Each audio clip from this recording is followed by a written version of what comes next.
All right, guys, we are live.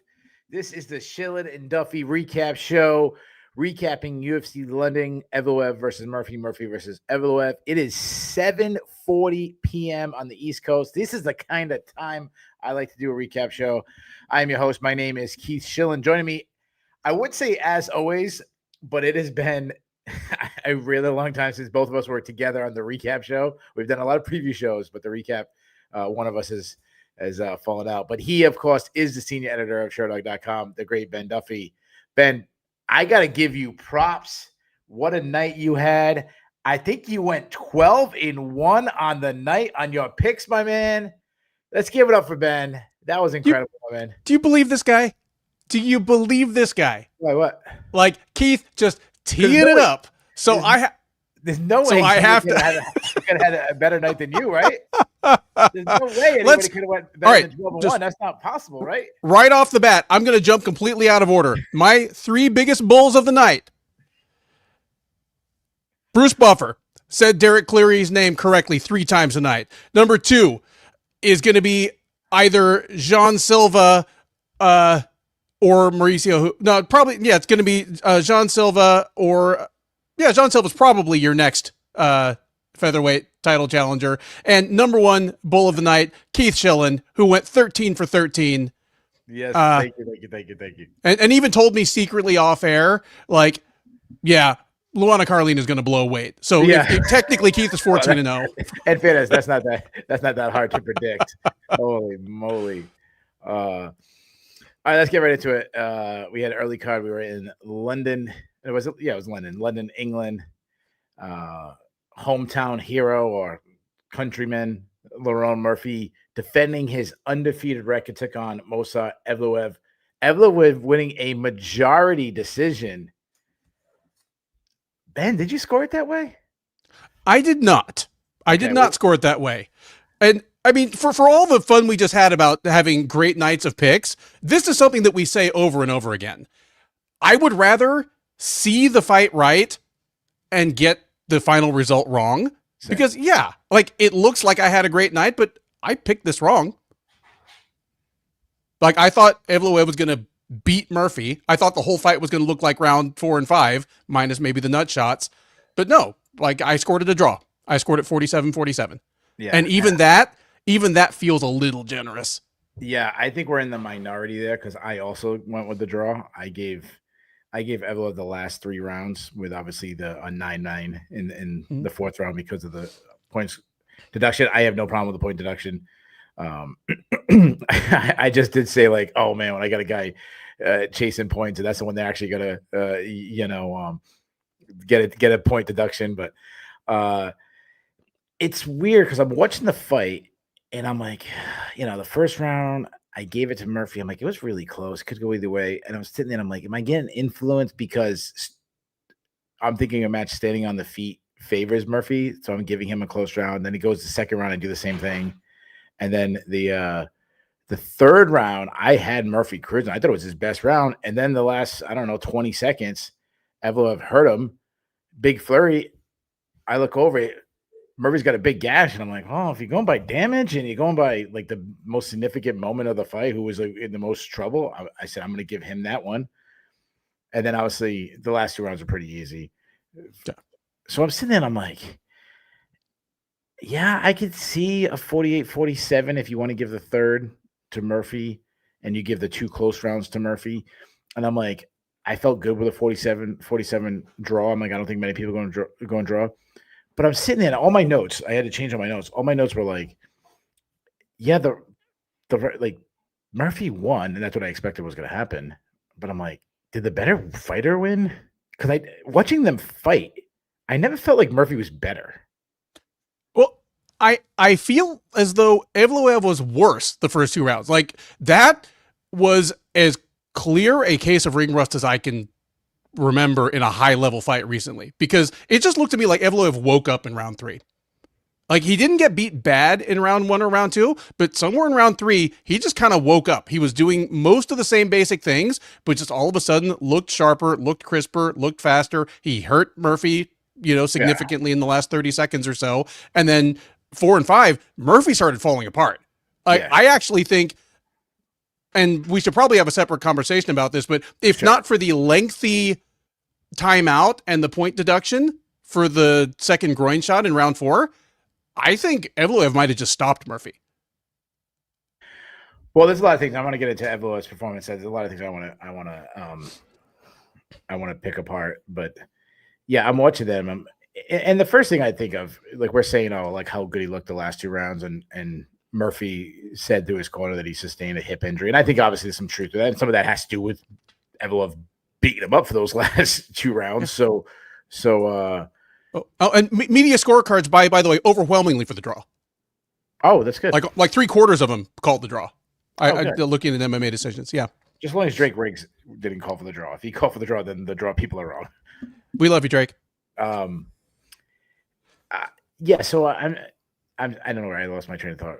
So yeah, I'm watching it, and a lot of that probably had to do with the injury to Murphy, and that's why Evloev. But I'm sitting there, it's like when you shot for takedowns, it was so easy. Even in I think he shot for a takedown once in the third, and he got him down. Like, yeah, he didn't control him down, but he still took him down. And I'm No, I'll let me adjust your volume from where I am. Oh, okay. Thanks for the update. Uh-huh. I don't know if it's my there. I just turned you up some. Guys, let me know if Keith sounds louder now. Okay. I think there's some truth to ring rust. I saw someone put this on Twitter, and I don't know if he was kind of, just kind of like joking, but he said that he believes that Evloev didn't go for a takedown the first 3 rounds because someone from the UFC talked to him after the MVP fight. Like, yeah, you can't be barring. And I don't want that to be true, but I'm shaking my head saying, why isn't he listening to his corner? Like, his corner's telling him. Like, first thing Mike Brown said, dude, you're right there. Shoot, get the takedown. And I'm watching Murphy, and early in the fight, like 3 minutes of the fight, I'm like, oh God, he's gonna be this is gonna look like Charles Oliveira, Max Holloway. I'm like, he's back. Like, what the hell was Michael Bisping talking about? He's like, oh, all his movement for Murphy, he doesn't have a chance. Like, he was moving himself to the cage and kept dipping to the right. Like it was like he could shoot for a takedown right now. I'm like, and then there was another thing that Evloev, so I said I didn't want to get into his technique for a second, but he was landing shots, and when I thought he might need a finish, he was landing shots. He landed like a good combination, almost looked like he hurt Murphy, and then he would step out and give Murphy all this room. I'm like, dude, why would you do that? Like, you're doing so well in the pocket. Why you keep stepping out and like letting him reset and giving him the distance he wants? Like, almost like, okay, here's my turn to be in close. Okay, now here's your turn to be distance. My turn to be in close. Your turn to be in distance. Like, Evloev is super talented. Like, I mean, obviously he's 20-0 and everything. I believe he has the pedigree, the skill that he could be a champion. Yeah. I don't know if he has the IQ. Agree or disagree?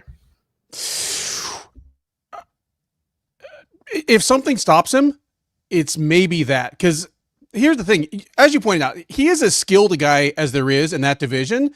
And if you're as skilled as there is in that division, you're as skilled a guy as there is in the entire UFC. I mean, 145, 135, 155, they're the 3 most skilled divisions probably. Having said that, his physical limitations are such that he's going to have to fight his best fight every time out to beat top 5 guys.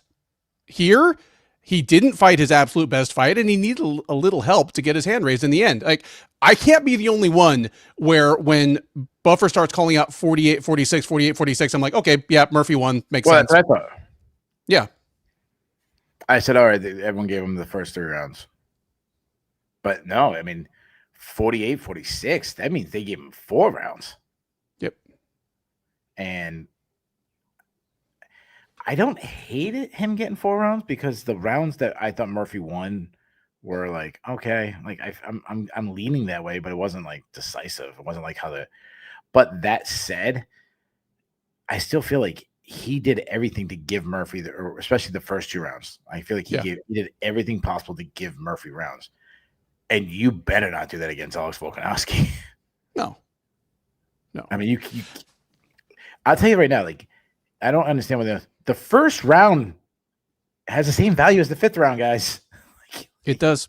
It's like you're looking at it like all the value is 5th round. Like, no, it's like having 5 $100 bills on the table. They're all the same value. And And they're all the same value in terms of absolute value, but especially if you're the kind of fighter that doesn't get tired, banking away the first round puts you in such a better position for the rest of the fight. Absolutely. If you want to win on cardio, get this guy at a high pace early. Yeah. It's like the guy who, if I ran, I remember I ran cross country to like be in better shape for wrestling. Like I didn't give a shit about like winning and losing. Yeah, I played soccer to do the same. Sure. And I'm at one race. I was just like, fuck these, fuck these like skinny little whippy guys. I could like beat the shit out of every one of these guys.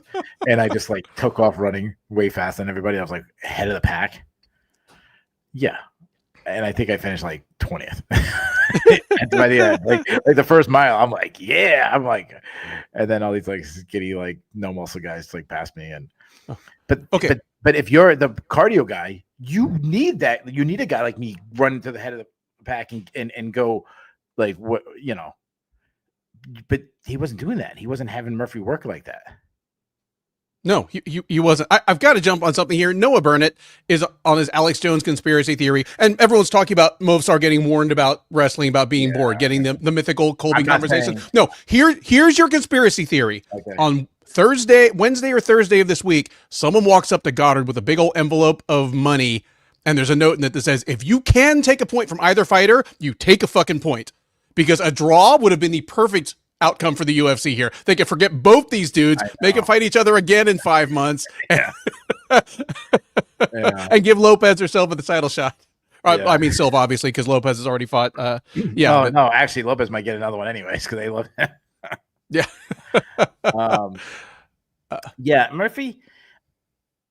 Murphy to me fought exactly like you have to beat him. Like he I don't think he could have done anything different.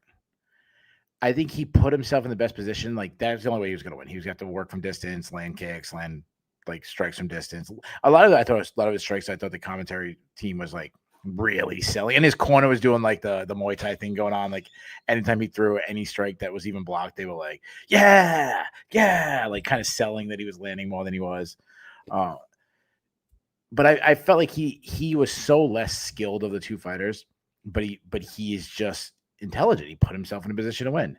Yep. And like I watched guys, please, I'm begging everybody in the chat, do not, if you're watching the NCAA wrestling finals right now, please do not post in the chat the results. Please don't be a dick.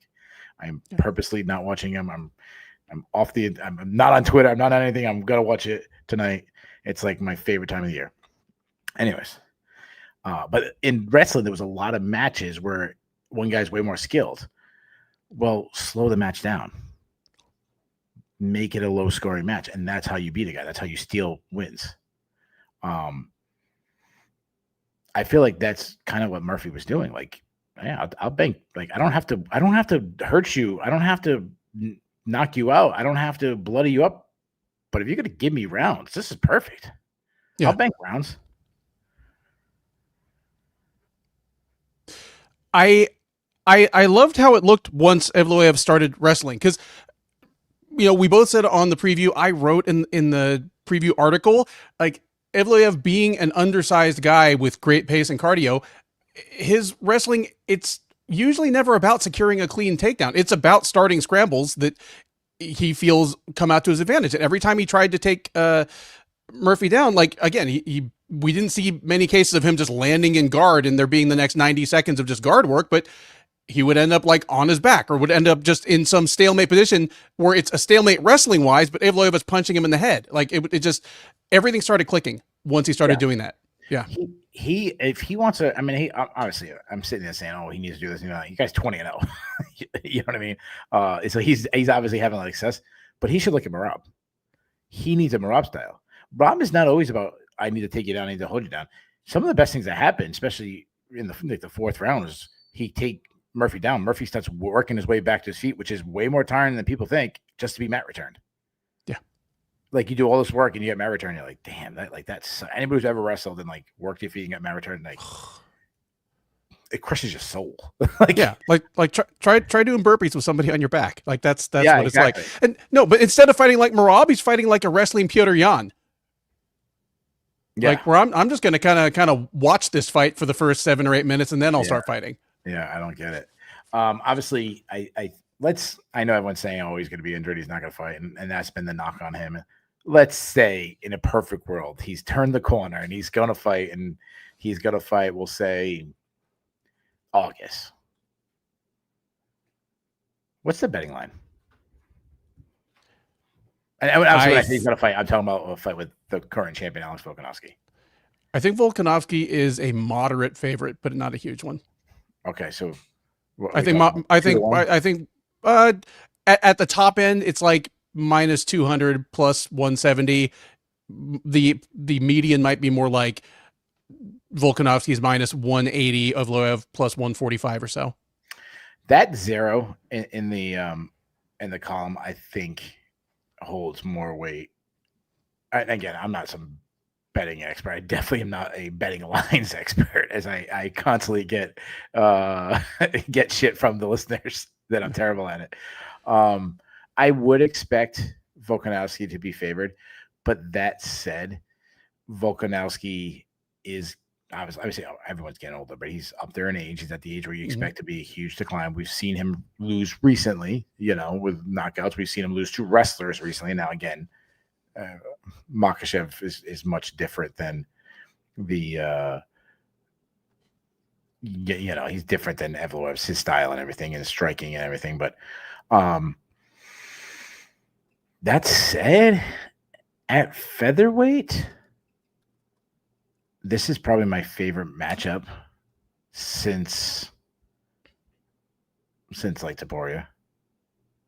Oh no, I'm excited for the fight, and for what it's worth, I put Noah's comments up there because I'm predicting that line. I'm not necessarily saying I support it. Like, I'm not a big bettor, but if the line on Evloev is like plus 170, plus 180, we've crept up to the point where Volkanovski is greater than the 2-1 favorite. I think that's enormously good value because we just saw Evloev at almost his worst.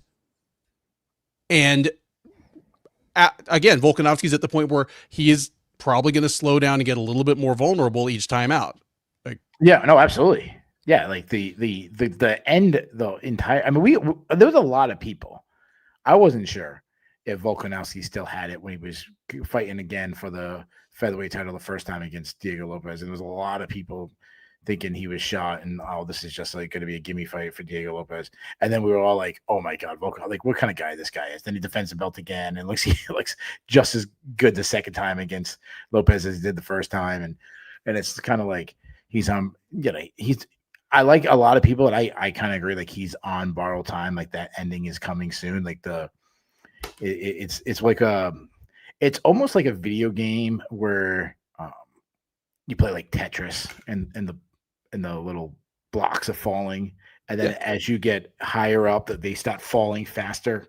Like I kind of feel like that's Volkanovski, but the problem is he's like that 13-year-old nerd who's like stays in a room and plays video games all day, and he's like moving those things around like a million miles an hour and shit.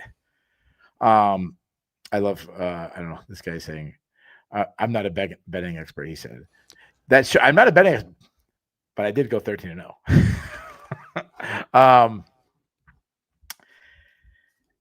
Yeah, other than the Topuria fight, if I go back with the Volkanovski matchups,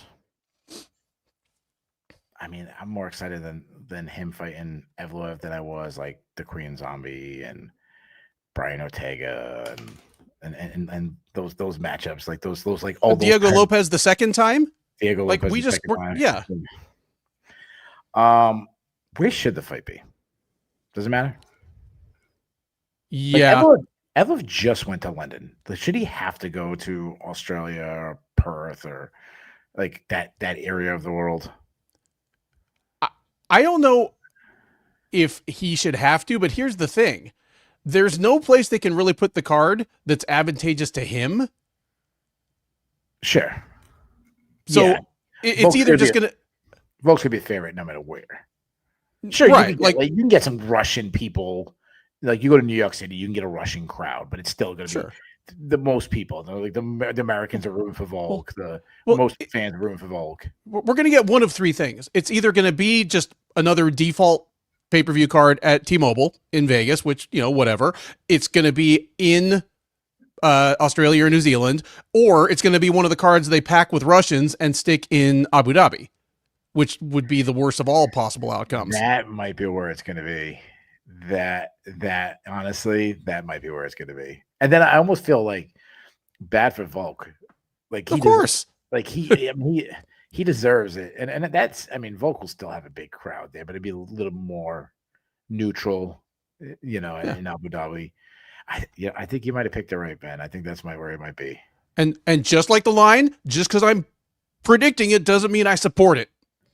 I think you stick this thing in Melbourne.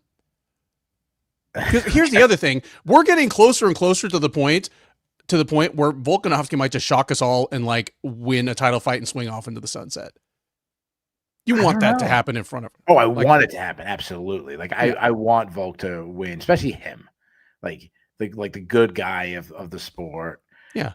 When you think about the current champions, he's the guy you'd want as like the spokesperson for the sport and everything. Volk just fought at home. Volk should fight at home every time. If he is either the champ or fighting for the title, you stick him at home anytime you can. Like the UFC has sunk so much effort into building oceanic stars. Like they still haven't gotten rid of Tai Tuivasa. Like they are so desperate for people that can draw.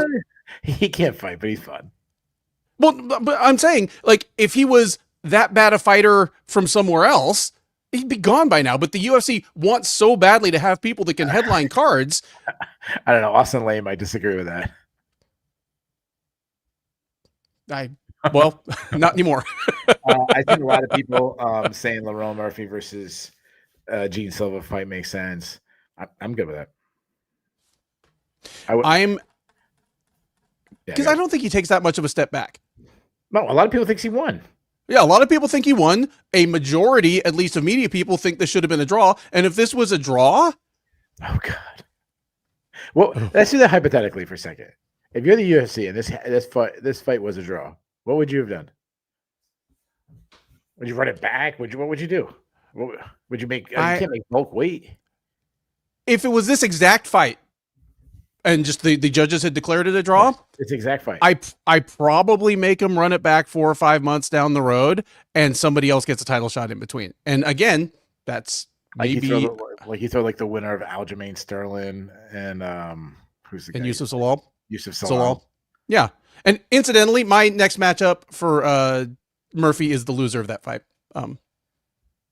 Okay, you're doing that. So I agree with the people, and I went Gene Silva. You're going with the loser of that one. It's very intriguing, especially if Sterling won.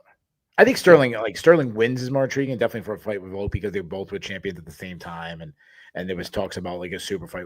It wasn't much talk, but super fight back then. But also, obviously he's a bigger name. I think a lot of people still don't believe in Yusuf Zalal. I mean, I know me and you are on like the Yusuf Zalal bandwagon more than other people, but here's a question. Iron Report says fact or fiction: Aljo leapfrogs Evlo to win. Okay, the UFC does not love Movsar Evloev. They hate Aljamain Sterling. They're not doing him any favors. The only way Sterling, and a lot of people saying, like I see Bob Simpson saying Sterling's a diva and all this, he would have to run through him. Yeah. He'd have to do like a heel hook, quick finish, or another Sulu stretch, or high kick knockout, or like if he just wins a close decision or something like that. No, and dude, Ilya Topuria didn't run through Yusuf Zalal. No, and Yusuf, I don't care what he does. I don't think he. I mean, he could absolutely. I mean, he'd have to flatline Sterling in like 15 seconds. Yeah, I think so. I'm gonna go fiction. I'm gonna say that we're both saying fiction. Evloev getting a shot no matter what. I mean, it was an entertaining fight. Oh no, yeah, absolutely. And it's interesting because I don't think anybody expected fireworks here. Like these are two guys that go to decision a lot, but it was two high level guys, and by the time they actually got revved up, there was two high level guys fighting at a high level. Like, it was a weird fight, but I was not bored at any point.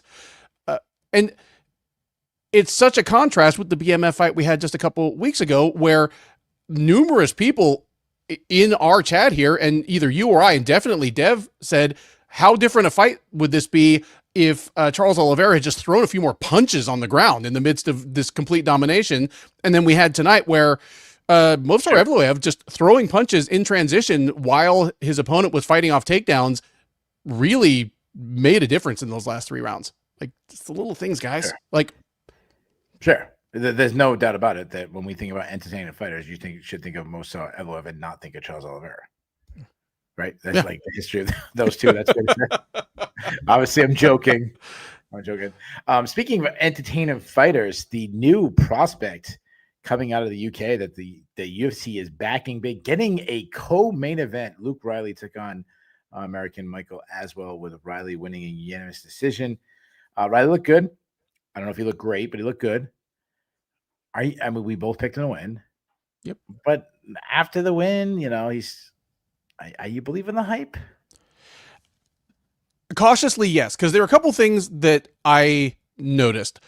One, this was a tough, it was an interesting matchup either way, because I think Michael Aswell is a good prospect. I think he belongs in the UFC, but he likes the exact same kind of fight that Luke Riley does and just isn't quite as good at it. I was surprised at the size difference between the two, because I've been face to face with Michael Aswell many, many times.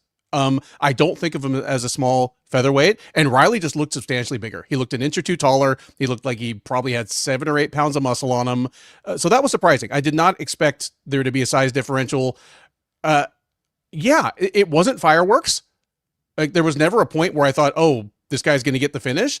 But just having that sort of routine ho-hum clear superiority, I think we're going to realize that Luke Riley is better than people are giving him credit for right now. We're going to realize that the Aswell fight was a matchup where, the matchup favored Riley to win, but did not put him in a position to just look sensational.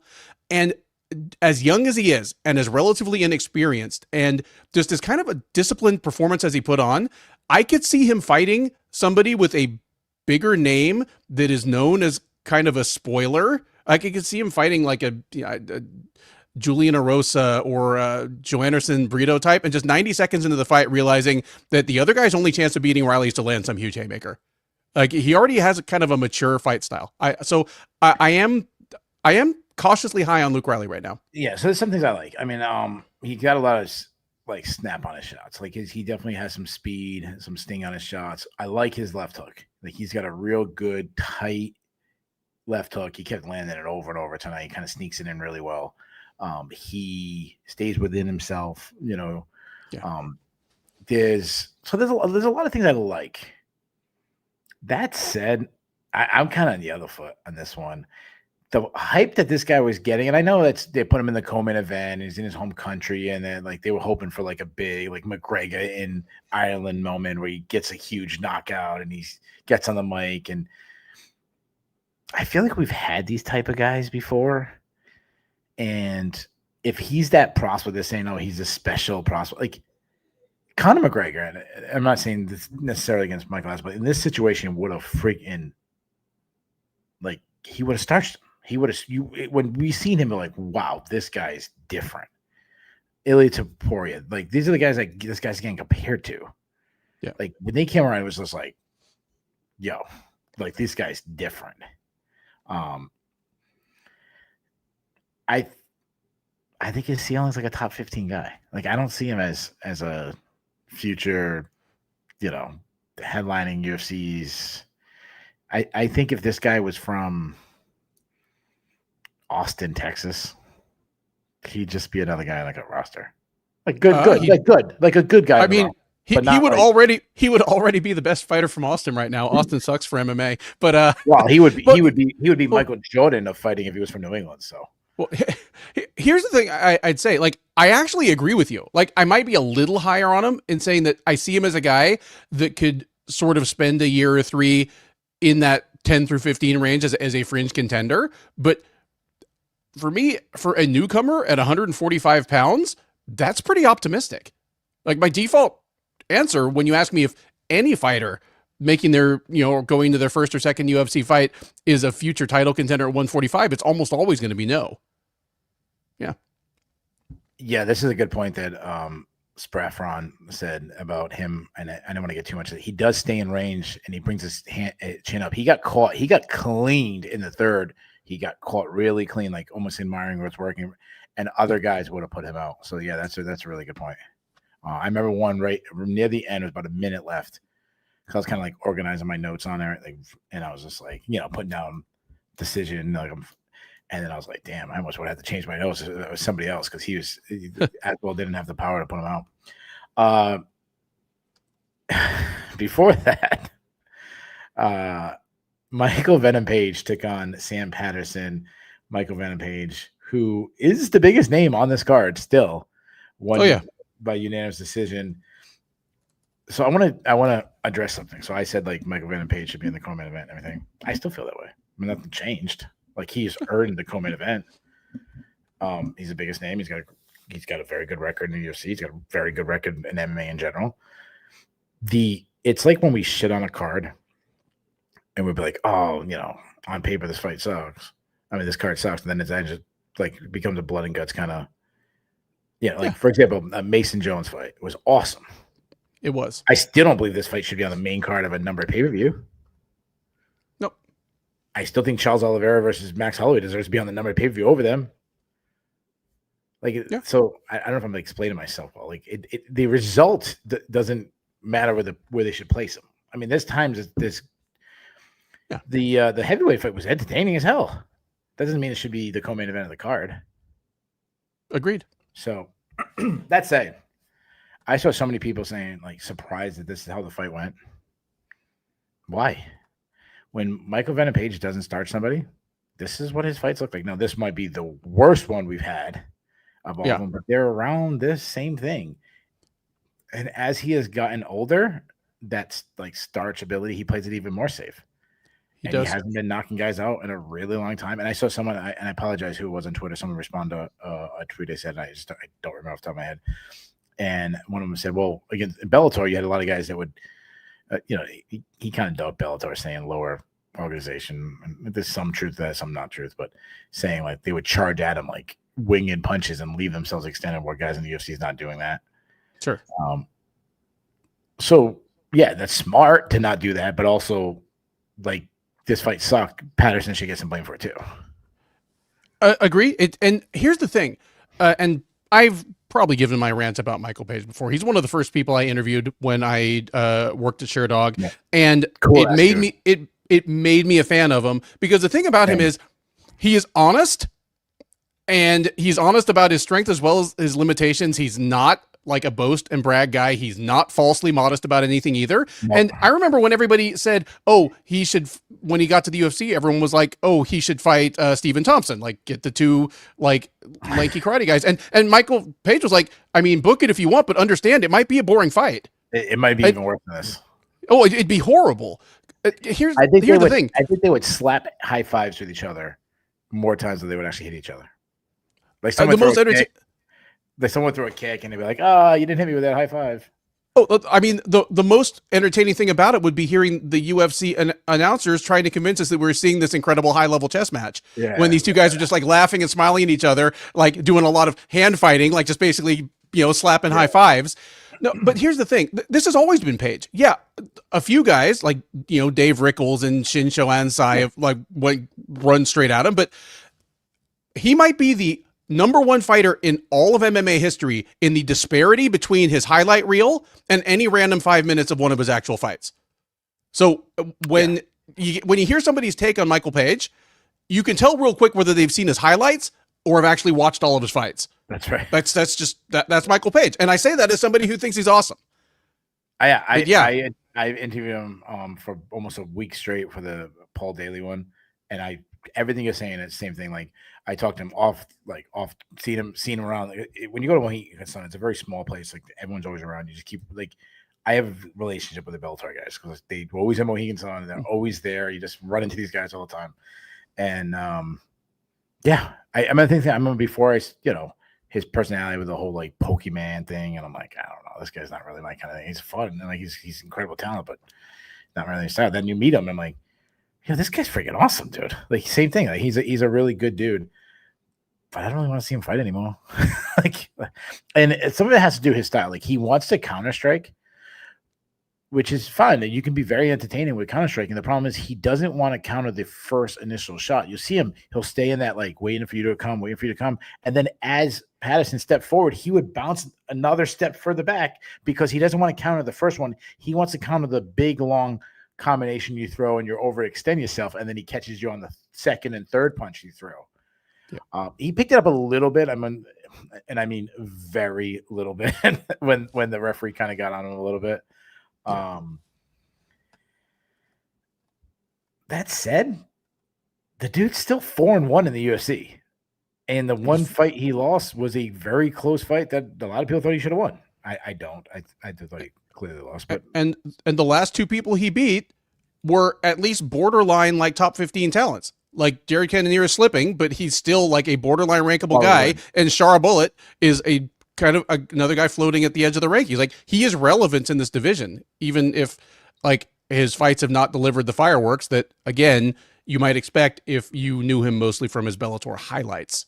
Yeah. And being that he's so much even more defensive, and he's always been a defensive guy, but he's even more, and he's not defensive like with the hands up, like he's all about head movement and everything, but he's defensive minded, I should say.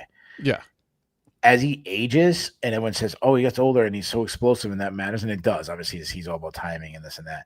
But being more defensive minded helps him extend his career too. Like he can't be in firefights.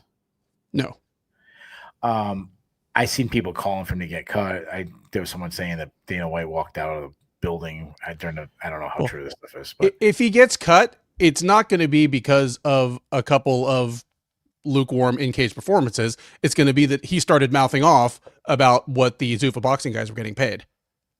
Yeah, which unfortunately shut off a possible avenue for him to actually go fight over there. Because they're not going to give him the implicit reward of sending him over there after he complains that they're making more money than the MMA fighters. I don't need him to be cut. I just need him to be matched against people that are going to draw a fight out of him. Like my whole kind of list of people to match him up against next is all about that. It's not even who I would favor to win or what's the relevance in the division. Just let's make Michael Page exciting for however much longer we have him.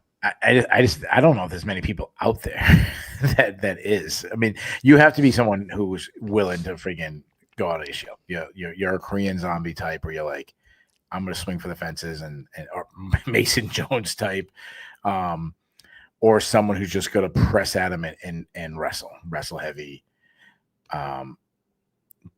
If you were, he's been bouncing between heavy, I almost said heavyweight, middleweight and welterweight. Yeah. If you were his manager, you're his coach, whatever, he said to you, hey, I'm going to stick to one division. What division would you suggest? If I'm his manager, I probably say 185 because I think he can collect more paychecks that way. But me as a generally neutral observer and a fan of his fight style, I liked him at 170. He didn't look drained. He was fine to fight, 3 rounds at his accustomed pace. If he can do it, I prefer him at 170. Yeah. See, I'm the opposite. I would suggest 180. One, less of a weight cut too. I think it's an easy, like you said, easier division. I think the guys that may be able to beat him right now, I think there's more guys at welterweight. I think Sean Brady would be a tough matchup for him. Mm-hmm. No, Brady trying to get inside on him might be tough, but if he does, obviously, we saw, and some of it had to do, obviously, his mindset was, the wrestling for me, Michelle Gary, but also his length. He has a length that can match up with Michael Page better than a lot of guys. Let's hear your matchups. You said you have some matchups. I have 2 matchups. That's right. I have a matchup middleweight and welterweight. I have a couple names at welterweight. And again, okay. By the end of that fight, I was just like, let me get somebody that is appropriate in terms of general rankings area, and we'll draw a fight out of this man. first two names I came up with were Uros Medic and Carlos Leal. Oris Medic. Good dude. Medic likes to land first. Medic, that is, dude, that's a good call. That's a good call. Yes. That's a really good call. Yes. I see someone talking about Morales. To me, Morales is past MVP. Like, why would he take it? Like, Morales might get a title shot. Yeah, like I don't think Morales needs No. a fight with Page. My one worry, like name-wise, if you're going to use Michael Page, you put him against bigger names, but they show that they're not interested. I mean, he fought Sam Patterson tonight. Unless they thought, I know some people saying it was punishing Michael Van Page. He has been a company man. Some of it might also been like they were hoping for a Michael Page moment in his home country. Yeah. Like have him do a freaking Pokemon thing and the crowd going crazy because they just freaking fly need Patterson or something like that. Euro Manage, that's a good one. I went with I'll start with welterweight. I went with Kamaru Usman. I went with the name. I said, Kamaru Usman has an avenue victory with the wrestling. And then at middleweight, I went with the guy regardless if they win or lose. I'll give the striking matchup that people want. Like, people are saying, like, Juicex is, honestly, he's the smartest guy in this chat. Like, his knowledge is insane. But he's calling for the Stephen Thompson fight. We both said, give me any fight but the Stephen Thompson fight. Like, we're complete. Me and you are on the same page as Juicex is. Well, yeah. Like, if we call for MVP versus Stephen Thompson, I support that only if I have a week of PTO left to use on the date of that fight. How about this? They have to shrink the octagon. You have to put them. You know what? You have to do it like you got to put them on a bridge above the octagon. So it just looks like a level from Mortal Kombat. You're just fighting in this like skinny two-dimensional space where you can't like move laterally. Oh, but those two guys, they have to start on the octagon. They have to jump. They have to flip up and land on top. We're getting some interesting takes in the comments. I want to kind of address some of these. I'm gonna give you your answer because I'm gonna. Give us the other one. So I'm gonna give you the striking dream match you want, but a guy who actually will come after him. And I said I'm doing regardless if he wins or loses. I'm doing Izzy. I'm doing Izzy versus Piper. Yeah. No, okay. I'm not giving Piper if he wins. I'm just giving Izzy no matter what. Izzy wins, give him MVP. Izzy loses, give him MVP. Yeah, I don't mind that at all. And that's another one that as soon as Page was signed, they were like, oh, we need to get that. And I'm A-okay with that.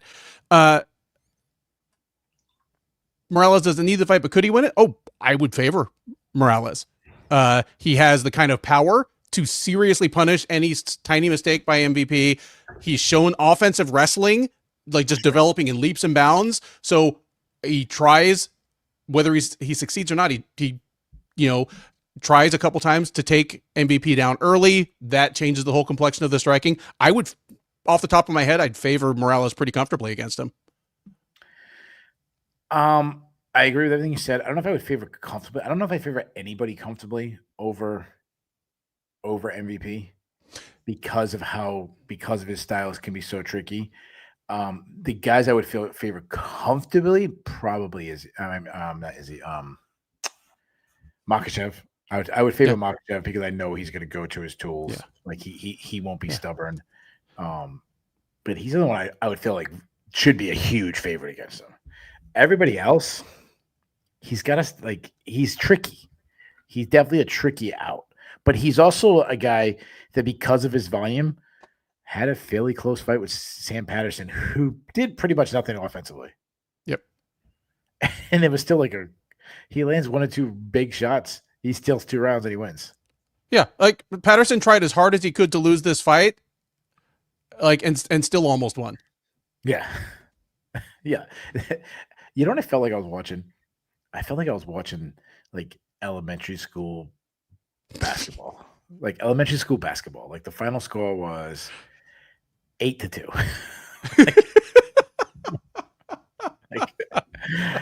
The score was 8-2. Yep. All right, let's move on. Oh, actually, no. Let me ask you one more question. The funny thing is, sure. if MVP was anything entertaining right now, because of his personality, because of his highlight reel, because of his record in the UFC, he'd be pretty damn close to a title shot. He would. He's Yep. 4-1 right now in the UFC. He's 4-1. He's beaten some legit good guys. Yeah. But he's not entertaining and he's not a company man. There you go. Speaking of company man, the ultimate company man, he must be because he keeps getting fights in the UFC. Austin Lane took on, help me out with his name, Iwo Baranowski. Baranowski won by knockout. I think it was about 28 seconds, I think. It was 28 seconds. 28 seconds. I mean, this is an absolute mismatch. Did you learn anything about Baranowski? Nope. And that was actually my prediction, that he was going to knock him out in the first round. We weren't going to learn anything about him because if you're there to get knocked out by the first and second overhands that Barniewski throws, he's going to knock you out. Like we already knew this about him. This was the easiest fight in the history of the Shillen and Duffy show to predict. Like, Austin Lane is there for whatever you do offensively. If you're a puncher, you're going to get to punch him. If you're a wrestler, you're going to get to wrestle him. Like, yeah. I mean, we knew that Baranowski hits hard. We didn't need him to punch. Of course. Like, we didn't need him to punch Austin Lane to know that. Nope. You know, it's like getting tased, like when they make guys get tased. I'm like, yeah, I know getting tased like hurts. I didn't have to get tased to know for sure. But Austin Lane moved down to light heavyweight. Like, we knew this move wasn't going to help him. It's not about the size. It's more about his skill. And honestly, I think it makes his durability. Durability was already an issue. And I think being less hydrated makes it even worse. And everybody's that much more faster than him, because the whole thing about him is, even though he is the mythical A-level NFL athlete, like, his hands aren't that fast. Like, he's always been super defensively porous on the feet. Yeah. Oh, Austin Lane would 100% have gotten knocked out by Kimbo Slice in the boatyard or in like the Bellator cage, like anywhere. He lost to the football player. He lost quick to the football player. I can't think of his name. The guy beat up his wife and shit. Oh, yeah, the one I asked. I people couldn't believe that I asked him about that. I asked him about his felony. Like, oh my god, you're crazy. I'm like, yeah, that's what a journalist is, dude. He's supposed to ask questions. Oh, you mean Greg Hardy? Greg Hardy, yeah. Oh, okay. Yeah. When I saw him in Boston, I'm like, oh my god, like, oh. Before that, probably a good fight on paper, rankings wise, but not. And the actual action we had is Roman Dolidze took on Christian Leroy Duncan. We said this was like a passing of the torch fight, and it felt like that every second, as Christian Leroy Duncan won a unanimous decision. Let me ask you this. And obviously the answer is always somewhere in between, but pick a side. Was it good Christian Leroy Duncan or bad Roman Dolidze tonight? It was both, of course, and I'm not saying that to diminish either side, because I actually thought Christian Leroy Duncan fought a good fight tonight. Like, he didn't leave any of the rounds really in question to me. Like, he was so superior. He could have made this more complicated than it needed to be by like either not throwing enough offense, period, or trying nothing but spinning shit, trying to get a highlight reel knockout. But instead, he just went out and like comfortably won the first and second rounds and just started trying to incorporate, the stuff a little later. Dolidze looked terrible for 2 rounds, just inert. Like, even the things that Roman Dolidze is supposed to be good at, just he looks so shot. He looks so washed. That's my exact. I put in capitals. He's shot. He has no confidence in striking right now. This guy was one who came into the UFC as a wrestler, kind of like a heavy topside grappler, and then he started adding like striking, where it was actually like, wow, Dolidze's striking isn't that bad. And then now it's completely fallen off, and all he has is his grappling, and his grappling's worse. He's not as getting a takedowns much. And then the way he responds to strikes is terrible. I mean, he pillars, and then besides just pillaring, he started like completely over and over again, like turning away from shots, falling down really easy. Like, it made me go, wow. And obviously Anthony Hernandez looked fantastic against him. But I'm sitting there and I go, damn, Hernandez ragdoll on Dolidze doesn't look as good right now as it did 6 months ago when that happened, or whatever it was, 7 months ago when this happened. I'm not off of the Anthony Hernandez. I know he lost to Sean Strickland and everything, but Sure. I'm sitting there watching this and I'm like, damn, Delice looks like he looks like shit right now. Yeah. And he's kept throwing like spinning strikes, but he wasn't throwing spinning strikes like he had a bad strategy and he's going with stupid spinning strikes. It was like he was just desperate. He looked like it looked like when you have like you watch one of these videos in like a bathroom at a high school and like someone just like throws a straight they start getting beat up and they throw a spinning strike, but it's not like they didn't set that up or anything. It was just like they're just throwing their arms any direction possible. And I'm like, damn, dude, he's like beat up, stick in the corner of a bathroom level fighter right now. Several people in the chat, including at least Spaffron 4285, are talking about the rumor that Delete has been dealing with back problems, maybe ahead of the Hernandez fight, maybe ahead of this one. Here's the thing, that might be true, but if you're 37 going on 38 and you have back trouble is probably just part of your story going forward. Like, if this was like 2002 UFC, like the three little bars underneath them would be like strong wrestler, heavy hands, back trouble. Like that's just what you are now. Like it's yeah. Speaking of back trouble, I like super late last night. So we went out. So first of all, I should have said something. Happy birthday to my beautiful wife. It was not today. It was 2 days ago. But we got out. Me and like our close friends. We went out for her birthday last night, and I got in pretty late, and then I started watching NCAA wrestling. And when that ended, I started watching. I started watching the Smashing Machine, the Rock movie. That's him now. He's Mark Kerr. Yeah, he's Mark Kerr. Hopefully it picks up because right now, dude, I know you love this match. I mean, I think it's freaking boring. I saw the documentary. Like 20 years ago. I don't Wait, know. are you talking about the movie or the documentary? I saw the movie. Okay. I mean, I still think the documentary is better. I was just surprised at how good the movie was. Yeah. Yeah. I just maybe because maybe there's more story to it, but it's just like, first of all, Ryan Bader, nicest dude on the planet. Ryan Bader's not an actor. He sucks. Okay. Now we differ because I thought Ryan Bader was good. Oh yeah, but you like, dude, you like terrible movies. Let's just call it. You like you thought the Space Odyssey 2001 movie was freaking awesome. Oh yeah. Oh, I like boring, like pretentious, artsy movies. But here's what I'll say I think the worst movie I've seen in my entire life. Like, if you ask 10 actors to play Mark Coleman in a movie, they're going to do a Mark Coleman impression. Like he has such a big kind of personality, does so many goofy things that they're going to end up playing a parody of Mark Coleman. Maybe that's what I want. I want someone holding like two children and telling Fader, let me punch you one time. Why is this kid crying? That's what I want. Yeah, that's right. Yeah. I watch movies. Ben watches film. Yeah, that's right. That's who he is. Nice job. Hey, yeah, but it's funny because my friends, like my friggin' alpha male friends, like friggin' no culture. I'm like culture one of the group, and they're like, they watch the Avengers and shit, and I'm like, those movies are terrible.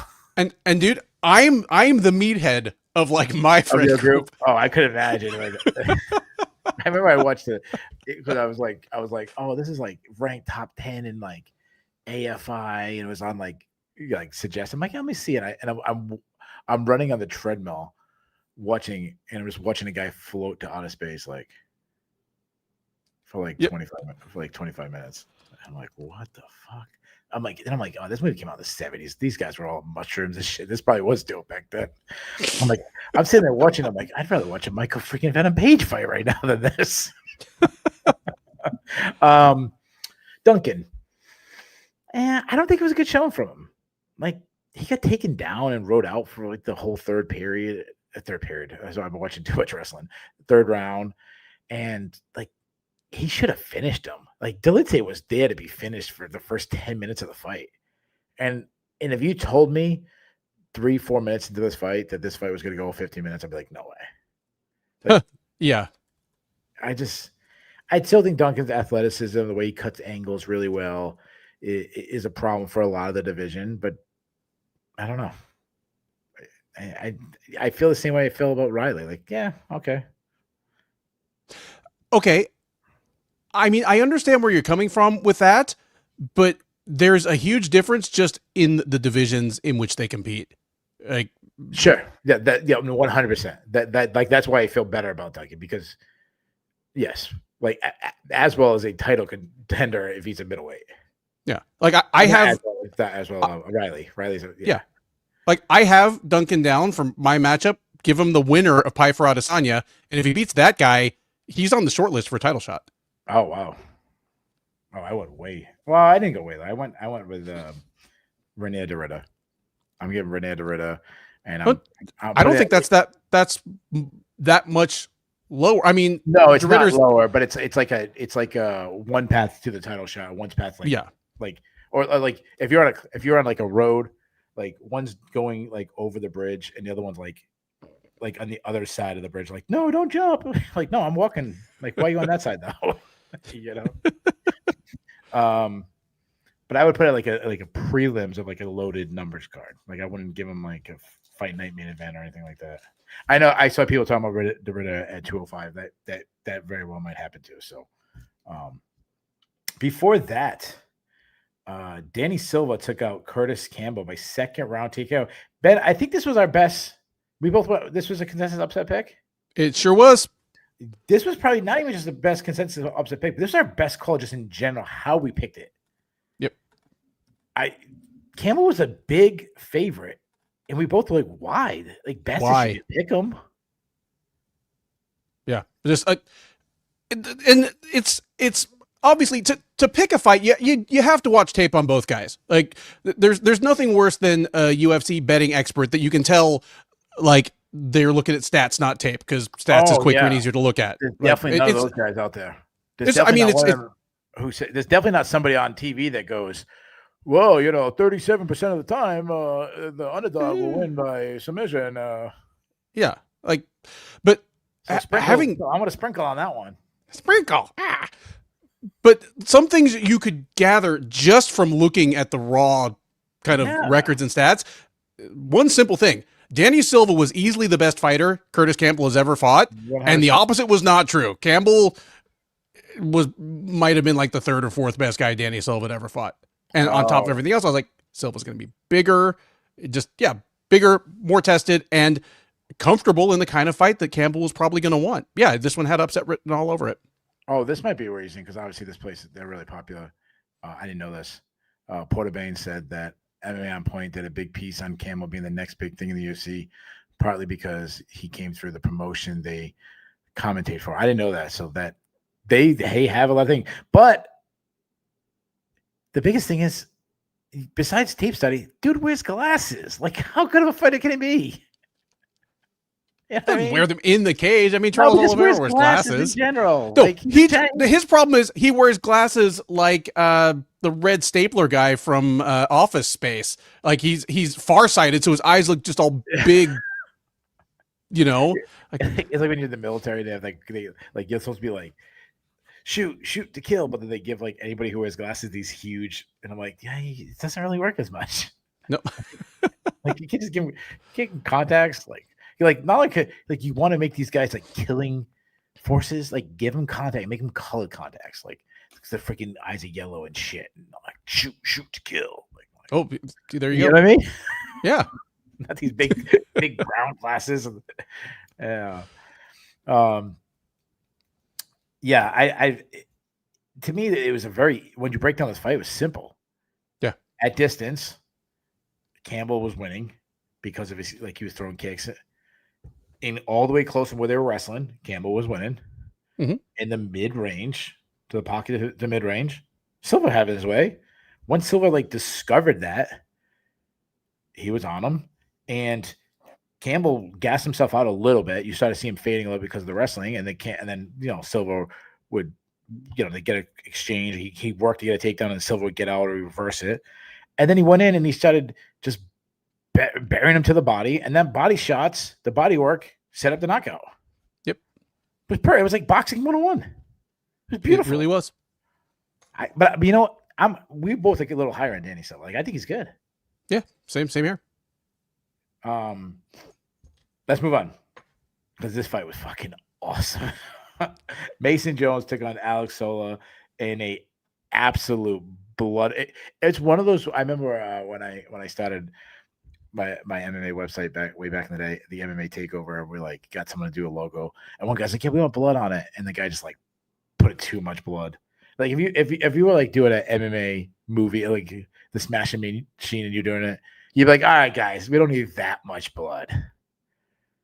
Like that's what I felt Yeah, it like. looked like it was designed by Dexter. I remember. Good call. That's a good one. That was a good one. I mean, fight of the night. No, I mean we get to the awards like no brainer fight of the night. They don't give this the fight of the night. Like I know the main event was good and everything. This is no brainer fight of the night. Easy fight of the night. This might be fight of the year so far. Am I exaggerating? I mean, I have to think about it, but it's definitely gonna. If we did it right now, it'd be on the ballot. Of 5 for sure. Yeah, I was watching it and I'm saying to myself, I'm like, this is not loud enough. The crowd isn't being loud enough for this at that time. And at the very end, when Jones had Sola against the cage and was just kneeing him over and over again, the crowd really picked up the last like 20, 30 seconds. But before that, I'm like, they should be going freaking nuts right now. Yeah. I know Portabane's all excited because Jones is from Wales. Wales. Yep. Ben, I got a proposal. So my daughter, my middle child, my youngest daughter, but she's my middle child. I was talking to her history teacher today because her history teacher's daughter plays softball with my daughter on the same high school team, and they have to propose a bill. Like they have to like make a bill and propose it, and like you would in Congress and everything. Mm-hmm. I can I propose a bill? Please. As an American, and you as a fellow American, I want to propose a bill with all the controversy we have with immigration and everything right now. I want to allow Mason Jones to be an American. Like instantly, Mason Jones officially American. No paperwork, no nothing. He just comes right in. We throw him in the most American town there is. Throw him in like Plymouth, Massachusetts. Lexington and Concord, and give him the red, white, and blue. I think I don't think he represents Wales anymore. He's American. I adopt him. We'll take him. I love Mason Jones is also doing it. He is. When you watch this fight, Solo's good, skilled, everything, but Jones' pressure, we've said this a million times, his pressure just took over. Yes. Once he got on the gas, I think the size of Solo actually hurt him, like him cutting down to lightweight. He'd probably be better off as welterweight. That gassed him, and Solo's too tough for his own good. There was one part in this fight. I don't think many people would catch it. Jones has put it on Solo. Solo's trying to disguise like how. I mean, not saying he's not tough. He's insanely tough, but like he tried to like disguise that like the pressure's not getting to him. So at one point he does the Max Holloway like point down, let's throw down. Yeah. And Jones did this something. It was so freaking brilliant. It didn't land, so that's why Jones did like no, I'm not doing it, and he like stepped back for a second, and like he bounced like I threw a big throw. Let me get my breath back up, like kind of like. So he went to like about like I'm gonna bounce. I'm gonna like slug from the outside, but he does it for 1 second, and then goes right to a spinning back fist, and he missed it. But I'm like he faked like I'm not gonna like do the Max Holloway moment with you. But then I really am going to. Like it was so like it was. When I saw that, I'm like, I adopt Jones. That was awesome. Like it didn't land. It didn't land. But just to even think that for a second, I was like, what a badass. I love. Man, I'm never picking against Mason Jones again. I don't care who he fights. Even though he's probably all the damage these guys took. They're probably both getting knocked out very easily in the next fight. It's deceptive with Jones because he's Welsh, and it seems like every Welsh fighter has that complexion where one punch or like shaving in the morning or like one like mild buffalo wing and you look like you've been run over by a combine harvester. Like just they got that skin. That's just yeah. They put the temperature in the shower just one notch over and they come out and they look like a lobster. Like, yeah. Any side conversation that gets Keith to say lobster, like I'm here for it. Speaking of Mason Jones, he can come to my house next time we're doing lobsters. he's invited. He's American now. He can get a lobster. Before that, Nathaniel Wood took on Lasagna Queta. Nathaniel Wood winning by split decision. This was probably the closest fight. Well, besides the main event. I had it 29-28 for Wood. How did you score it? I scored it 29-28 for Wood as well. Okay. I say that having picked Queta, but okay. Guys, in the chat, throw in the chat how you scored it. And throw in the chat how you scored it. And if you want like 29-28, give us the round of the person like that you thought lost. Give us the one round that you scored for them, so we know. Yeah. What rounds did you score for Wood? I gave rounds 1 and 3 to Wood.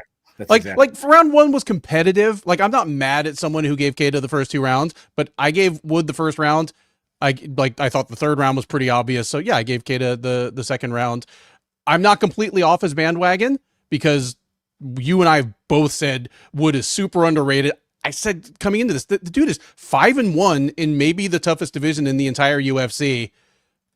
And his one loss was something that he could definitely go back to the drawing board and fix. Like, Wood he defies a lot of the stereotypes we have of a British fighter. We probably need to move past, because you and I both come from that era. No, let's never move past stereotypes. Considering that they honored Bisping tonight. In fairness, we've been talking to you about that. Like, we've been talking about like how much you hate Indian women. Like, been trying to talk you off of that and stuff. Yeah. Absolutely. I can't stand them. You and I both hail from the pre-Bisping era and the era right after Bisping, where the stereotype of a British fighter was they're good boxers, terrible wrestlers. None of them are very good athletes. Sure. That stuff is not true of Wood. Like, Wood has fast hands. Like, he has been the faster guy against guys that are supposed to be fast, like Charles Jourdain and Morgan Charrier. What I think he does well is he definitely, I don't know if he's like super fast, but he has good reaction timing. Like, he has good timing, and he keeps everything tight and inside. He shortens the distance he has to throw his strikes. He fights faster. Yes, like because of No, I think that's very. I get all weird and technical for you just to no, but that's just to totally agree with what you said. Most concerning thing to me out of this fight, if I'm a Lasagna Queta prospect watcher, is his failure to react to the leg kicks. Like, Wood basically worked him with leg kicks for the first 2/3 of the fight. That was why I scored the rounds to him. I said the first round was close, and I go, okay, really close. About the amount of strikes is about the same. Like, no one was like significant. I said, with the boxing, nobody like hurt each other like significantly. And I go, the most significant strikes was the kicks. And I did it again in the third. And even the second was close. And I said, well, Wood went a little bit away from the kicks, didn't really like hurt him as much. And I said, Queta had a little bit of volume. That's why I gave the second. I looked at MMA decisions. It's 4-4 on MMA decisions. However, the fans went 55% for Queta. I'm surprised it's that big, 55%. I was watching this, and I was and I think we could have had more action, but I'm watching. I really felt both guys could have won more decisively if they did something. I'm watching Wood, especially he kind of opened up a little bit more in the third, but early I'm like he's respecting the power too much of Queta. He was giving too much respect. Queta, on the other hand, he was cruising too much. I felt like he was setting traps, and I'm like he's doing like the John Jones, like, I'm gonna try to win by knockout. I'm setting traps, and I'm like, that's cool, dude, but you're a round down now. And then just not enough urgency from him. So that's a concern I have for both of those guys. Yeah, I think that's perfectly fair. And then I felt like he was almost trying to catch up, and then he became he kept throwing this like weird overhand right, and he kept kind of like telegraphing it, and you can't do that. Like, Wood is too good. No, because you know what? He kept throwing that one, and it kept like he landed it every single time, just glancing off Wood's guard, no real damage, and Wood was countering him. Yeah, like Wood's like, okay, if you want to throw this big looping thing that I can see a mile away, I'll let it bounce off my guard, and I'll stick you with with a cross over and over. No, absolutely. I think Wood has been in the UFC, and he's done enough that I think he deserves to step up in name. I'm giving him I'm giving him a step up in name, but probably not talent. But a fight that I think is really good stylistically matchup for him. I'm giving him Danny Gay. I'm giving Danny Gay and like a fight night co-main event. I mean, the name I came up with is even a bigger jump than that. Okay. So, like, to the point where I have a second one in case you just completely like shit on me for the first choice. Right. First choice? There you go, Volkanovski. He skipped no. Evelov. He jumped Evelov. Yair Rodriguez. Wow. At this point, Yair. My only pushback on that is you have to do the Diego Lopez fight with Yair. The smoke those two guys had, and like they're both they both have lost to Volkanovski. They're like in that, like it's like one significant fight left for them until Volk leaves the division or retires or somebody else wins the title. I'll tell you right now, I would favor Barber, just the power, speed, everything. But I tell you right now, I give Wood a better shot than whatever the crazy betting line would be. Mm-hmm. Like they probably put Yair like negative 400 or something, minus 400 or something like that. Probably. And my backup was the Zalal versus Aljamain Sterling loser, which is still a step up in terms of name. I know. Yeah. I just want to see the use of Zalal versus everybody. The use of Zalal is to me, if this is one thing we should do. We do our fantasy. We should do a preview show in like January. I know we do like a preview, but we should do like a divisional breakdown. Like here's my dark horse. Here's my top contender. Oh, we'll get together. End of the year this year, make it happen. I think Yusuf Zalal is like my dark horse in the division. Yeah, I love Yusuf Zalal. Though the Aljamain Sterling is always a tough out.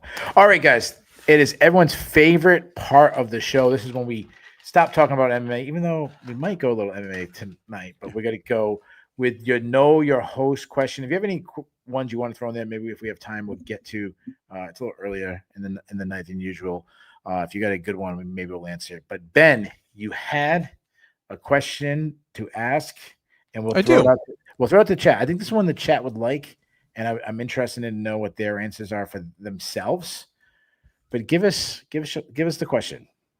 Yeah, so this one is MMA related, but it's something that hasn't come up directly as a question before in all of our time together. Controversial or unpopular MMA takes? Do you have any? If you do, let us know one or two of them. And if you feel so moved upon by the spirit, defend them. How many do you have? I have one. I was just going to go with one. Oh, okay. I get like 5. Yeah.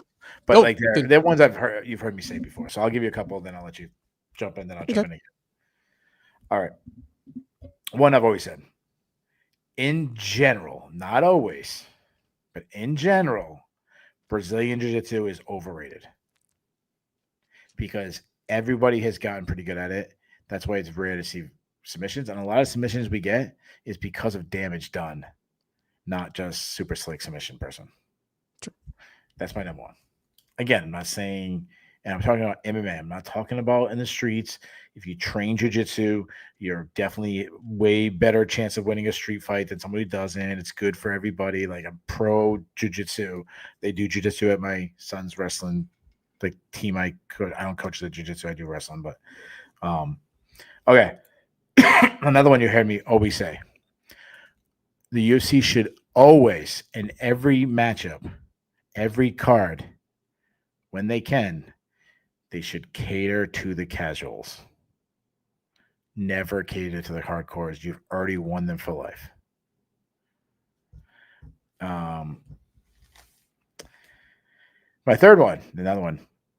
I love the UFC moved up the number of cards to 9 o'clock. It's still not early enough. I think the number of cards should start. The main card should start about 7 or 8 o'clock at the latest on the East Coast, which again goes back to catering to the casuals. And also it helps Europe, it helps other things. All right. I'll let you do one. I got 2 other ones. Because the 2 other ones, one I think you're gonna agree with, and one I think the chat will hate me for. Mine that has been sort of my thing for longer than I've been in this industry in any sort of professional capacity. I don't especially care about performance enhancing drugs. I don't especially care about steroids. I don't especially care about EPO. Because here's the thing.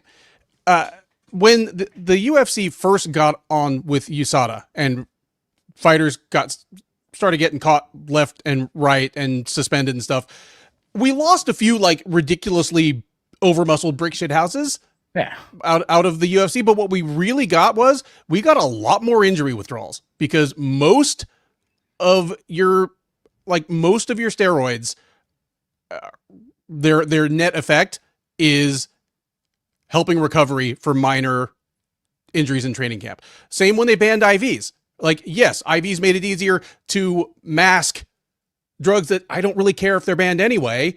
And what we ended up with was a lot more people missing weight or getting yanked from fights.